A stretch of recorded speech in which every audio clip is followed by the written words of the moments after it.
Anyway, the idea started when we, as riders, thought the end-to-end was a little bit too easy, and we thought that an end-to-end extreme might be a better event for mountain bikers. Serious mountain bikers. Don't interrupt, Nigel, honestly. Anyway, so we thought it would be a great idea to put together a harder event, but we needed somebody like Nigel, sat to my right here, to do all the legwork and actually make an idea in the pub around a pint turn into something that is actually on the trail and people are taking part of within and enjoying. Yeah. So when Guy came up with the idea after the pub, we sat down at a kitchen table and put the route together on the mapping software. It came out 140 kilometres, which, as you know, is 20k less of 100 miles. So me and Guy came up with an extra 20k, and all of a sudden the Manx 100 was born. And now we've settled on the route which we have, which is a one lap 100-mile event with 16,000 feet of climbing.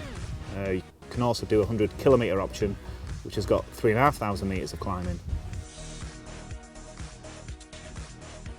We got a guy called Rich Rothwell and came across and did the second event, and he went back to the UK and he told all his colleagues and friends and endurance athletes, and the next year we got 45 entrants, which still is a very small event.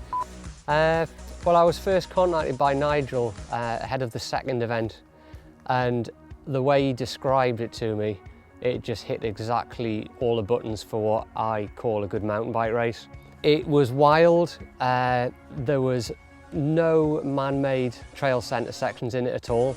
It was going to be mixed, there was going to be road, there was going to be fell, there was going to be less technical sections, there was going to be really full-on sections. It sounded exactly like the type of mountain biking I grew up with.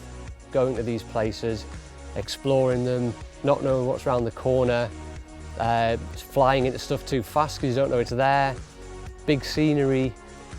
It just sounded perfect. I was delighted to win it because it's nice to win something that you think is kind of what it's all about. The Isle of Man has a huge mountain range, huge as in not high but long. So we utilise a lot of that, lots of hills, lots of moorlands, stony tracks, which we get some comments about by a lot of the riders. Of course, there's the rocky descents, the long drawn-out climbs, the single track through the trees, which has been put together by volunteers, so there's not the commercial support that you get at the big trail parks in the UK. The greatest challenges are just the severity of the climbs. They do come, the first 100k, one after the other, and you're not talking small climbs, you're talking 20, 30, up to 40 minutes of just non-stop slogging up climbs. Are we selling this? Yeah, you can do a 10 or a 12-hour lap race, but that's very kind of controlled, and this is just completely different to all of that. It's just wild mountain biking. I mean, obviously there's support all the way through the course, but it never feels like that. The other side of it is physically, it's incredibly hard. You're either going up or you're going down. There's very, very little flat in it. So, you know, it's a great test of climbing, and then some of the descents are just absolutely incredible. We wanted to make it one of the toughest events in the UK, and I think we've achieved that. We normally have around a 50% rate of people who actually finish the event. But the beauty of it is you can race it and you can, you know, really try and get up there near the front. That's a big challenge in its own way. But I think a lot of people will just be very proud to say, I completed that.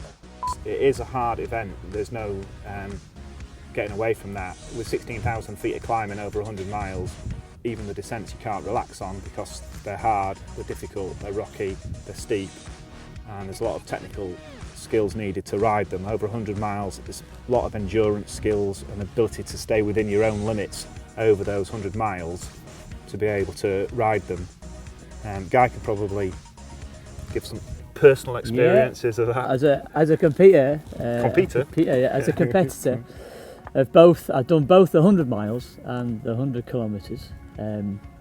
I can say that the terrain is organic. It's not the manicured trails that you get in the UK that you get at some of the trail centres. This is proper, as Nigel has described, proper wild trails that will change the whole time throughout the year. Next year's event will be different, although the course might be the same. Of course, it throws up different challenges. And then obviously I went back last year and it was a very, very different event. Horrendous weather, really difficult conditions, but to me that's what it's all about, and we had an amazing day. Brilliant event. I would like to say the Isle of Man has all your favourites, but in miniature, except when it comes to the Manx 100. Where it has all your favourites, but just within 100 miles. Well done, you. Guy.